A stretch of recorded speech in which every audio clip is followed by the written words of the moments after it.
Intérêts et limites du protectionnisme. Au XVIIIe siècle, les mercantilistes vont défendre le protectionnisme. En effet, dans une économie sans croissance économique durable, le stock de richesses dans le monde est constant.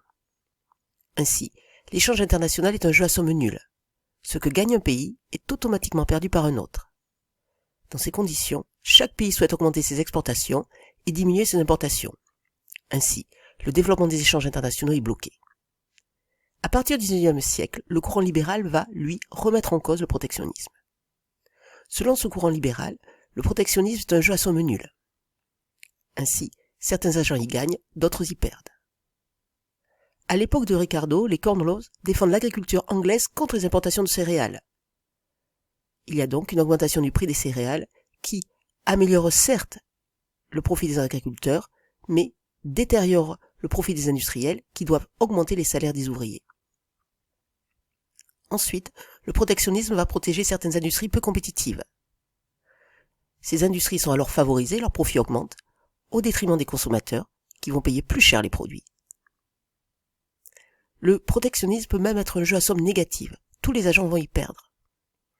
Ainsi, les barrières douanières entraînent une hausse des prix, qui génère une baisse du pouvoir d'achat des consommateurs, qui vont donc réduire la demande de produits importés mais aussi nationaux. Cela va donc entraîner une baisse de la production nationale. Ensuite, les barrières douanières n'incitent pas les producteurs nationaux à faire des efforts pour devenir plus compétitifs. Le protectionnisme entrave donc les capacités d'adaptation de l'économie. Les entreprises ne sont pas spécialisées dans les produits porteurs et ils ne font pas d'efforts sur le prix ou la qualité des produits. Cela entraîne donc un possible retard du pays. Ensuite, le protectionnisme peut générer un risque de représailles. Les autres pays vont aussi mettre en place des politiques protectionnistes. Il y a alors une généralisation du protectionnisme qui réduit la croissance économique. Ensuite, le protectionnisme paraît aujourd'hui inutile. En effet, avec le développement des chaînes de valeur mondiales, la production nationale dépend de biens intermédiaires importés. Ensuite, une grande partie de l'industrie française, basée sur du travail non qualifié, a déjà été délocalisée. Cependant, sous certaines conditions, le protectionnisme peut être efficace. Il peut d'abord être un préalable à l'ouverture. Ainsi, des exemples de développement basés en apparence sur la logique libérale sont en réalité conformes à la logique du protectionnisme. La Grande-Bretagne a, au XVIIIe et XIXe siècle, protégé son industrie textile naissante de la concurrence indienne. De même, les États-Unis et l'Allemagne ont reproduit la même stratégie.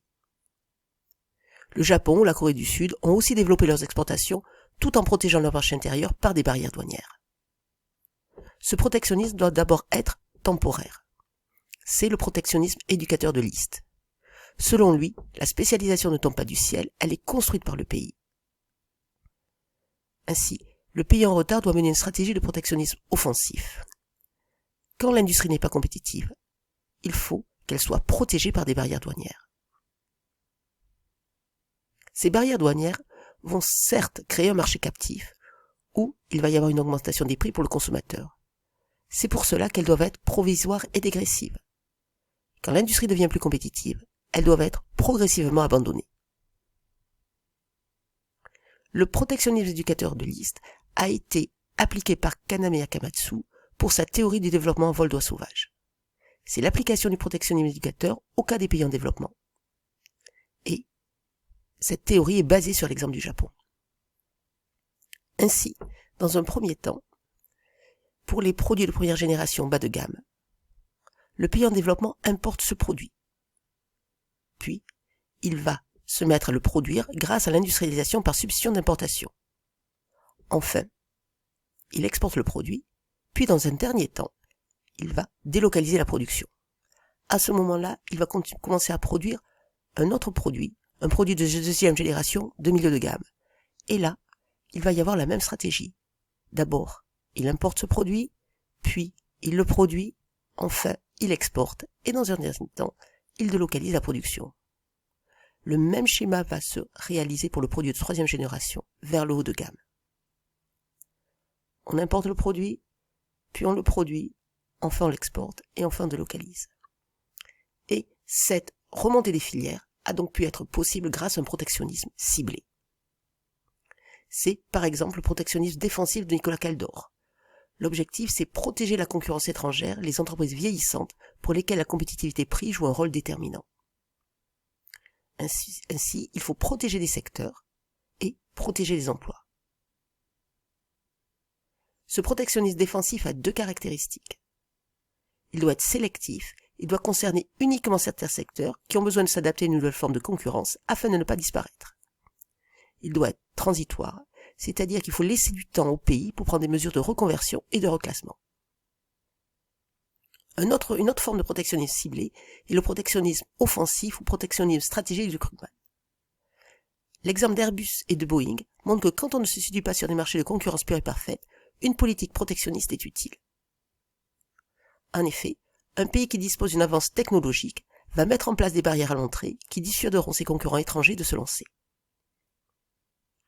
Dans ces conditions, le pays en retard doit adopter une politique protectionniste qui va lui permettre de constituer des avantages comparatifs sur les marchés les plus dynamiques. Il obtient alors une place sur un marché oligopolistique caractérisé par de fortes barrières à l'entrée. Et donc, ce protectionnisme permet d'avoir un avantage sur les industries de l'avenir.